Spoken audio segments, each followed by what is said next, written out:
And welcome to the Daily Space Weather. I'm your host, Dan, aka Smash-O-Mash. And we've got some activity here. Some coronal mass ejections, some filamentary reorganizations. So what we're showing you here is the LASCO C3, which is the blue area, the LASCO C2, which is the red area, and 304 angstroms from the SDO imagery. And there was a little bit of coronal mass ejection, not Earth-directed, folks. Some filamentary reorganization as well occurring. So here's where part of this activity came from.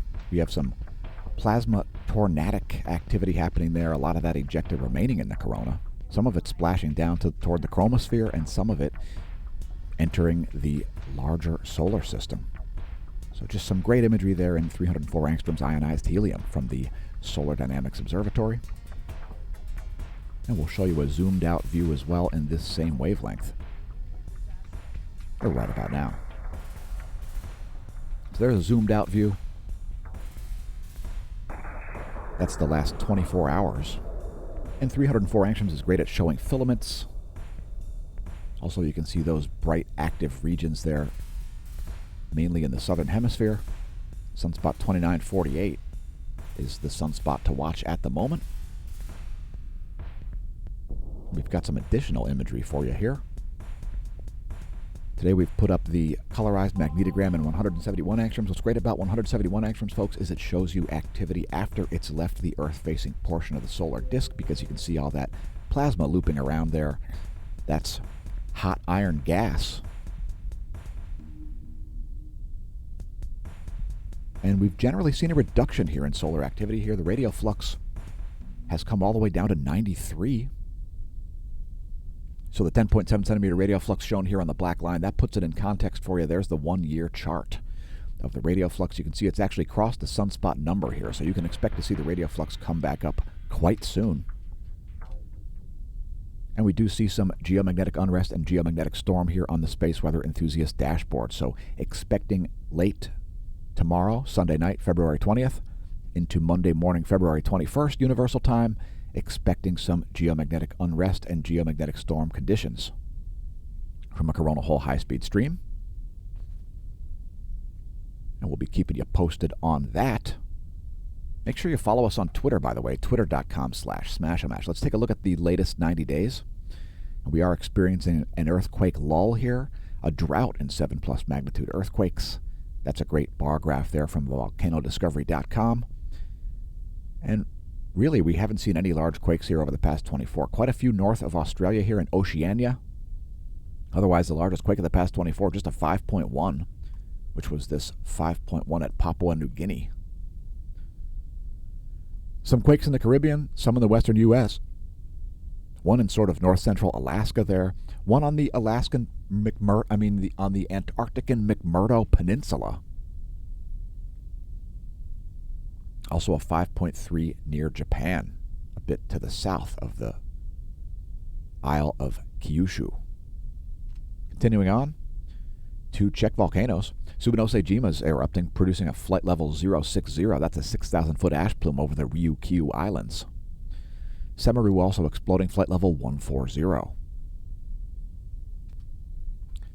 Mount Yasur, intermittent low-level ash emissions, no indication of a flight level there. Fuego in Guatemala exploding, flight level 160. 16,000-foot ash plume from Fuego. Sangre exploding, located in Ecuador. It's producing a flight level 210. It's a 21,000-foot plume of volcanic ash. Revenador in that same nation, 16,000-foot plume of volcanic ash from Revenador. It's also exploding. Please don't pole vault the caldera. Sabancaya we're unable to detect. Don't assume it's not erupting. Please adhere to the exclusion zone if there is one in Peru. Nevados de Chilean exploding. Isolated puff produced a 12,000-foot plume of volcanic ash. Please don't pole vault the caldera. Please do support the channel. One of the ways you could do so is by visiting our links. Smashomash.com contains links to our Smashomash.org Presents the Sun series. You can find more of those videos at youtube.com/Smashomash/playlists. You can find the link to the playlists right on the youtube.com/Smashomash page. We've got links there to the Smash team. Did you know that we're in the process of writing a publication plausibly explaining the mechanism underlying the solar sunspot and solar polar field reversal cycles? Well, it's true. Thanks to everybody who's been helping us do so, especially by financially supporting us. You can also find our merch. We've opened it all up for sale. So normally we only allow this image here to our paid-up annual subscription Smash Team members. For the month of February, you can buy it outright if you like. If you don't want to become an annual paid-up member, it is the best value at the Smash Team. At smashomash.com/Smash Team, we replace Patreon with something superior. And we've placed this merch, which may or may not represent the opinions of the Smash News Network, least busted name in news. We've placed the merch in order of best selling. Thanks everybody who's picked up merch. It really helps us out a lot. We want to offer you, besides information, other tangible things. So all kinds of different capabilities there.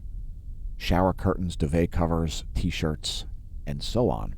We've opened all of our designs throughout the month of February. So if you see something there that you haven't seen, pick it up during February, lest it disappear. Smash Team gets a little bit of information nobody else gets to see. Smashomash.com/Smash Team. Thanks to our gold and silver subscribers, especially our annual gold paid up members. Thanks for your support. Thanks to the Smash Team. Thanks everybody who tuned into the video. Congratulations on realizing the channel exists. May that solar wind be at your back. And I've been your host, Dan, a.k.a. Smashomash, signing off from the Smash News Network, least busted name in news.